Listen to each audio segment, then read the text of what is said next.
Alors Walid, pourquoi, je sais pourquoi, mais est-ce que tu es convaincu que le PSG se pose comme le patron après 9 journées en Ligue 1 Non, déjà? je voulais faire un update un petit peu du début de saison et de cette fameuse homogénéité en Ligue 1 qu'on voulait, hein, qu'on appelait de nos voeux avec Marseille et Monaco notamment.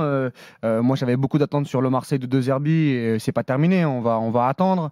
De par mon affinité que j'avais avec ce coach et par rapport à ce qu'il avait fait notamment à Sassuolo et à Brighton, l'effectif de Marseille, le fait que le Paris Saint-Germain ait perdu ses stars sur les dernières années, notamment le bilan aussi en Ligue des Champions où le contenu je le trouvais vraiment moins bien, même à l'extérieur, hein, contre Reims et contre Nice. Je me posais des questions avant ce rendez-vous contre l'OM et moi dimanche j'ai pris une claque et je voulais valoriser ce qu'a fait le Paris Saint-Germain parce que sur les 25 premières minutes, sur les 20 premières minutes, il n'y a pas photo entre les deux et il y a 2 classes d'écart et je pense que le PSG a remis un peu les points sur les i, les barres sur les t dans ce choc-là. Moi, quand j'étais au stade et quand tu vois ce qui se passe avant le stade, tout ce qu'on en dit, tout ce qu'on entend, l'engouement autour de Marseille et les 20 premières minutes réalisées par le Paris Saint-Germain, j'ai été vraiment agréablement surpris, surtout après une semaine compliquée où, en termes d'efficacité,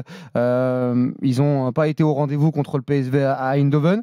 Ils avaient tout à perdre sur ce classico et ils ont montré que c'était les patrons, à l'image de Luis Enrique et notamment son choix d'avoir mis Ousmane Dembélé au poste de numéro 9, enfin au poste de faux numéro 9 pour avoir une vraie liberté.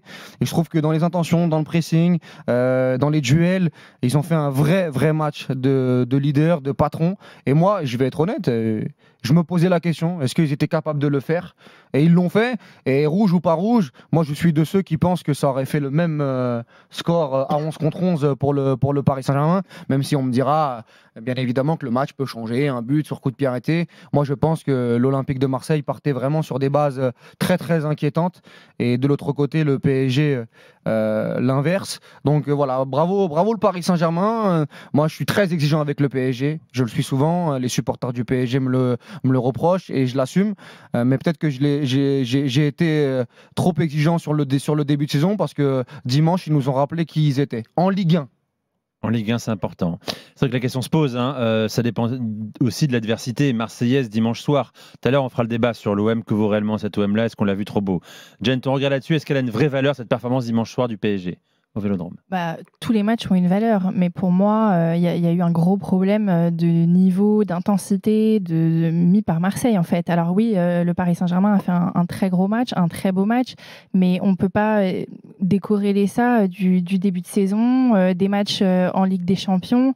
Limite, c'est encore plus frustrant, c'est de se dire qu'ils sont capables de jouer comme ça et pourquoi ils le font pas quand ils ont... Parce que jusqu'à présent, les matchs de Ligue des Champions, moi, ils m'ont tous déçu. On a beau dire que oui, dans le contenu, c'était mieux, etc. Pour moi, ils n'ont pas rencontré encore d'adversaires réellement qui auraient dû les mettre en difficulté, alors que ça a été le cas. Donc, moi, j'étais plus... Oui, Arsenal. Arsenal quand même. Oui, d'accord, ouais. mais en attendant, tu regardes le premier match de Ligue des Champions contre Girona, ça aurait pas dû se passer comme ça. Donc si tu es capable de sortir un match comme ça contre Marseille, moi limite, là où ça me déçoit, c'est que ça fait vraiment relativiser le niveau de la Ligue 1 en fait. Ouais, ça, oui. Parce que tu te dis, ils sont en train de survoler la Ligue 1, ils sont capables de faire des matchs comme ça contre une équipe qu'on attendait vraiment plus forte. Finalement, est-ce que c'est pas... alors oui, le Paris Saint-Germain fait un gros match, mais est-ce que c'est pas se dire finalement le niveau de la Ligue 1 il est encore plus faible qu'avant? Mais ça, je pense que ça va être dans le prochain débat avec Marseille. Ouais. Moi, je serais moins dithyrambique, ça a confirmé. Ça a confirmé parce que quand on parle du PSG, la finalité pour le PSG, c'est pas seulement faire une grosse performance face à Marseille, parce qu'il est question d'un classique. Donc l'investissement et ce qu'on va demander sur ce match-là, évidemment, la motivation sera maximale. Mais moi, j'attends un PSG qui a un certain standard dans ses performances. Et je peux pas oublier ce qui s'est passé les matchs précédents, à savoir des entames qui étaient plutôt timides, des montants en puissance qui se faisaient attendre et qui aboutissaient à quoi? Qui aboutissaient à des matchs nuls face au PSV Eindhoven, de la même manière qu'à l'extérieur, face à Reims, face à Nice, tu es en difficulté. Mais il y avait un turnover sur ces deux matchs-là. Non, mais justement, parce qu'à un moment donné, quand on parle du PSG, on doit parler du PSG dans son ensemble, dans sa capacité à fixer un certain standard dans ses matchs. Et moi, du côté du PSG, trop souvent, il y a des baisses de niveau. encore sur la seconde période face à l'Olympique de Marseille, moi je m'attendais à un score d'envergure. Oui, ça oui. Ça, Donc moi par rapport à ça, ça marge de progression.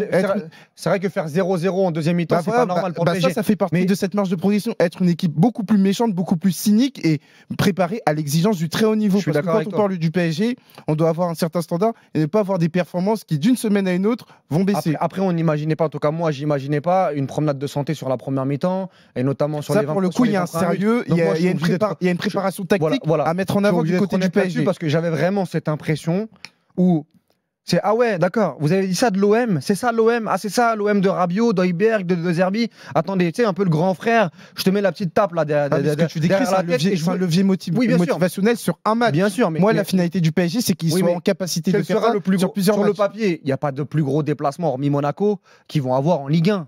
Sur le papier, ils ont fait Nice.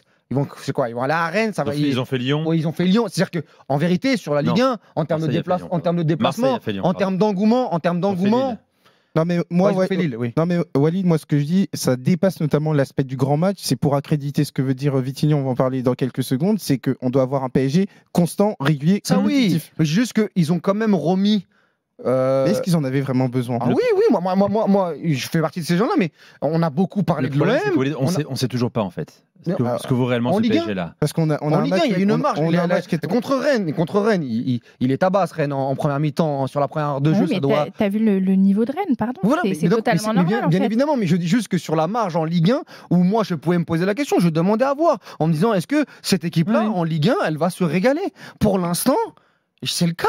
Bon, hormis Reims et Rennes et Nice post-Ligue des Champions et encore en deuxième mi-temps quand ils se remettent un peu à l'endroit contre Nice, ils sont quand même ils ont cette facilité à revenir. La première mi-temps elle est vraiment mauvaise, mais tu te dis qu'en Ligue 1 en fait il n'y a pas grand monde qui va, hormis Monaco, on va voir avec Monaco. Sébastien vient de reprendre de 16. Il veut parler de Monaco parce que dire que le PSG est aujourd'hui peut-être le patron de la Ligue 1, c'est contestable pour certains. On va en débattre ensemble. En tout cas, moi, c'est le message qu'ils m'ont envoyé, moi, dimanche. Tiens, écoutons Vitinha, invité tout à l'heure, exclusif de Jérôme Roten, d'un Roten sans flamme. La question lui a été posée, est-ce qu'il estime que ce PSG, champion en titre, est meilleur que la saison dernière? Écoutez sa réponse. Pour moi, le PSG de maintenant, il est plus fort que l'année dernière. Ah ouais. Ouais, et ça va être encore plus. C'est normal. Oui. Tu perds un joueur qui est un des meilleurs joueurs du monde. Oui. Un joueur qui marque 50 buts pour... c'est évident que ça change l'équipe. Ça change un peu la dynamique. Ça change tout. Mais pas pour mal. Est-ce que vous êtes d'accord? La question, c'est comptablement, le PSG fait mieux en Ligue 1 que la saison dernière après 9 journées. C'était 18 points après 9 journées la saison dernière, donc 5 points de plus, 23 cette saison 2024-2025. Bon, après, voilà, c'est un discours que Luis Enrique répète régulièrement en conférence de presse. On est plus fort que la saison dernière. Faut-il croire Vitinha, mon cher Elton? Au final, il s'aligne sur la pensée de son coach, mais moi, j'ai le sentiment qu'il y a beaucoup d'auto-persuasion. Parce que c'est bien de parler de théorie, mais moi, j'ai envie de voir de la pratique. Parce que moi, à ce jour, le PSG reste une équipe vulnérable qui, certes, est leader du championnat, mais à côté de ça, en Ligue des Champions, va déjà jouer un match important contre Atlético de Madrid. Et ça, il faut le mettre en adéquation. Donc moi, par rapport à ça, je vais bien entendre Vitinha dire que dans l'année 2, avec Luis Enrique, on a davantage acquis, on a davantage de réflexes collectifs. Mais toujours est-il que moi, quand je regarde le PSG aujourd'hui est un chantier où tu as un secteur offensif qui doit encore performer, tu as un milieu de terrain où il y a des incertitudes, même chose pour la défense. C'est pas comme si on parlait d'un produit fini à l'instant T. Donc moi, par rapport à ça, évidemment, ça peut s'améliorer et le PSG gagne du temps en Ligue 1, mais par contre, en Ligue des Champions, tu as la traîne dans l'objectif.